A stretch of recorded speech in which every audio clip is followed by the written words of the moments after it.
ఇప్పటిదాకానే చూసిన ఇంకా బాపుకు నువ్వు సాయం చేసినావు కదా, అది నాకు చాలా నచ్చింది. అందుకే నిన్ను నేను ఇష్టపడతాను. అది సరే గాని నీతో మళ్ళీ మాట్లాడాలంటే ఎట్లా? నా నెంబర్ ఇస్తా, కాల్ చేయి. సరే అయితే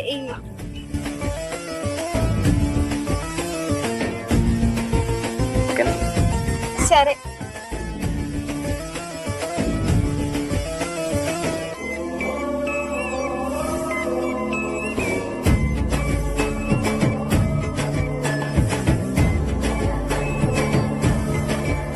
అరే మా మొత్తానికైతే ఫోన్ అయితే పడేసినావురా.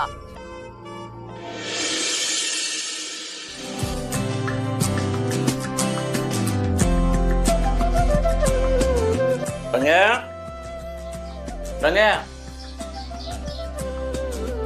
బాబు గారు నేను